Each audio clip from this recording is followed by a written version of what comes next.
Sa video ito, ituturo naman sa inyo kung paano nga ba maglagay ng yellow basket sa ating mga video. Kaya sa mga hindi pa marunong maglagay ng yellow basket sa mga video natin, no? Siyempre yung lalagyan natin ng yellow basket, yung may product tayo na pinopromote. Yan, hindi naman pwede natin lagyan lahat ng video natin kahit wala tayong pinopromote na product, di ba? So yung kung hindi nyo pa alam maglagay ng yellow basket sa mga video nyo, panoorin nyo itong video na ito hanggang dulo. Pero siyempre, mag-like and subscribe ka muna. At i-hit nyo na rin mga boss yung notification bell dyan para updated kayo sa tuwing may panibago naman tayong i-upload na video. So huwag na natin patagalin pa, punta na tayo sa tutorial. Let's go!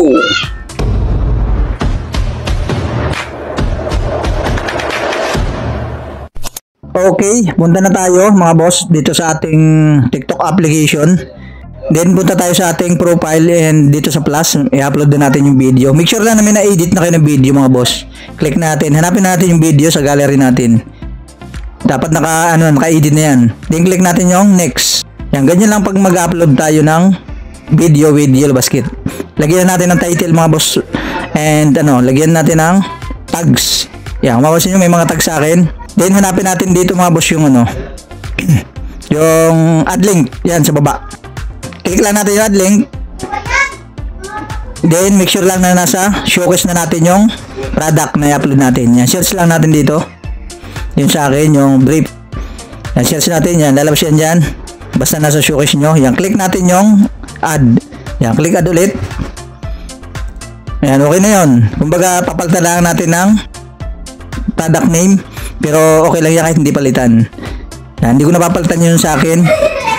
Nasa inyo na ako papalitan nyo yan. Then click natin yung add. Yan, once na maklik natin yung add, okay na yun. Meron na tayong yellow basket sa video natin. Di ba? Yan mayroon na tayong yellow basket. Ganun lang kadali.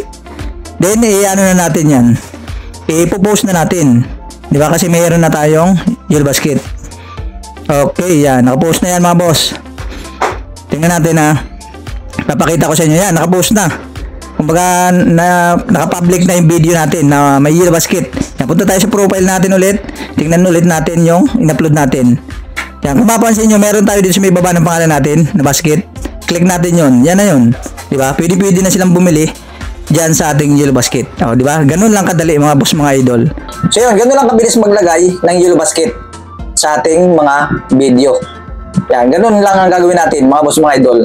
Kaya sa mga gustong mag-affiliate dyan, yan, mag-umpisa na kayo. Basta may 600 followers kayo dyan, pwede na kayong maging isang TikTok affiliate. Yan, pwede na kayong mag-apply dyan. Pwede na, basta 18 patas. 18 years old patas. Pwede ka nang maging isang TikTok affiliate. Kaya sa mga gustong mag-TikTok affiliate, yan, umpisahan nyo na. Huwag na ninyong patagalin pa. Para sabay-sabay tayong kumita dito sa TikTok, sa magiging affiliate, di ba? So yan, hanggang dito lang muna ang video natin. At kung nakatulong sa inyo yung video na to, siyempre don't forget to like and siyempre, subscribe nyo na. I-hit nyo na rin yung notification bell para update kayo sa tuwing panibago na naman tayong i-upload na video. So maraming salamat sa panonood nyo at kita-kits na lang tayo sa susunod na video.